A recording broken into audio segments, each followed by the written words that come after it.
If you were just looked around the world and been amazed by how different cultures are, but then sometimes you see these weird similarities, maybe a tradition or a tool, popping up thousands of miles apart, how does that even happen? For ages, the thinking was pretty simple. All cultures were supposedly marching toward civilization on the same road. But what if that whole idea was just wrong? Yeah, fundamentally flawed. So today, we're doing a deep dive into some really foundational ideas in anthropology that just blew up those early assumptions. Yeah. We're talking historical particularism and diffusionism. Exactly. These theories completely changed how we think about societies developing and how ideas, spread around. Our mission today is basically to unpack what these theories mean for how we understand all that cultural diversity out there. Think of it like a shortcut, maybe. A way to get up to speed on how practices and ideas move and change. We want to get beyond those, frankly, simplistic explanations. Right. Beyond the one-size-fits-all stuff. And really appreciate how rich and complex human history and adaptation actually are. The goal isn't just facts. It's about giving you a new lens to think critically about culture, understand it better, and hopefully remember it long term. Definitely. We've got our sources ready, articles, notes, all that tailored to give you, our listener, the important stuff without drowning you in details. Yeah. So let's jump in. Okay, let's unpack this. Starting with Franz Boas. He's often called the father of American anthropology, right? Yeah. And his big idea, historical particularism. What exactly was he pushing back against?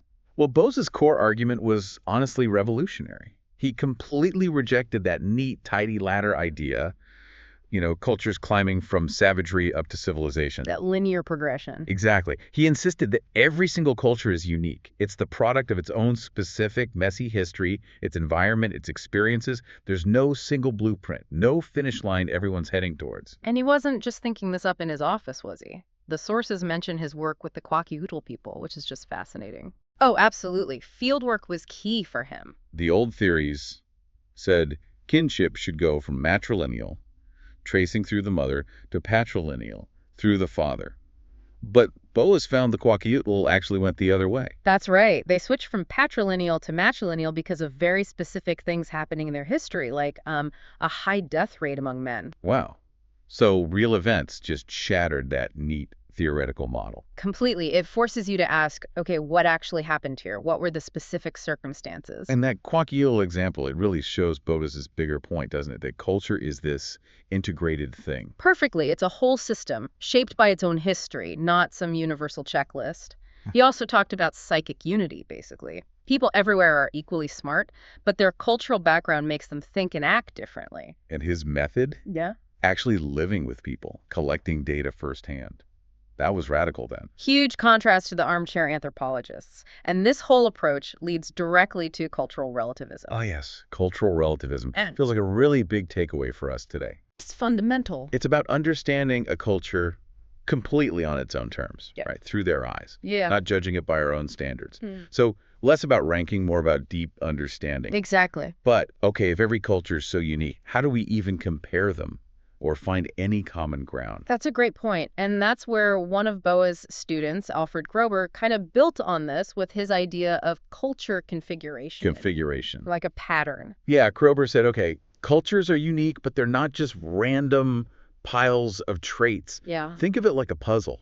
All the pieces, the religion, marriage, customs, tools, whatever, they fit together in a coherent way, a pattern. So if a culture borrows something, It's not just a cut and paste job. They tweak it, they adapt it so it fits their specific puzzle, their configuration. Like, taking a recipe from another country but changing the spices to match local tastes. makes sense. And Kroeber also had this idea of superorganic culture. This one sounds intense. Yeah, it's a bit mind-bending. Kroeber suggested that culture, even though humans create it, eventually sort of takes on a life of its own. How so? It starts shaping our behavior, almost acting independently of us. Like money, we invented it, but now our lives, our choices are often dictated by it, right? Huh. So are we just puppets then? Does superorganic mean we have no control? Not exactly puppets, no, but it highlights just how deeply culture shapes us, often in ways we don't even notice. It becomes the shared pattern system of knowledge passed down non-genetically that structures our reality. Okay, so that framework helps explain practices that might seem strange from the outside. Precisely. Take polygyny, one man having multiple wives. From our viewpoint, maybe it looks oppressive. Right. But in a society where maybe war or disease has drastically reduced the number of men, it could actually be a practical way to ensure community survival. More kids get born, get cared for. It's all about the context, the configuration. And you see that context dependency everywhere, like beauty standards. Totally. Where food is scarce, maybe being heavier is beautiful, signals health, wealth. But in affluent societies, often it flips, and lean is the ideal. Or think about something like the COVID lockdown. Same global event, right? But you saw totally different reactions. Some people immediately started hoarding toilet paper and groceries. Guilty. Haha. While someone else, maybe with a finance background, saw it as a stock market opportunity. Same event, different cultural conditioning, different mindset. It shows how deep that conditioning runs. Now, Boas's work, while groundbreaking, wasn't perfect.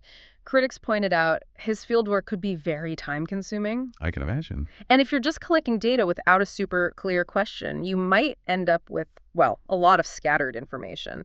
And some felt he didn't fully explain how culture holds together, how it's integrated. But his core message holds up. Absolutely. The big takeaway from Boas and historical particularism for you, the listener, is ditch the idea of a universal cultural ladder. Always look at a culture's unique history, its specific context, and practice cultural relativism. Try to understand from their perspective, not just judge from yours. It's about intellectual humility, really.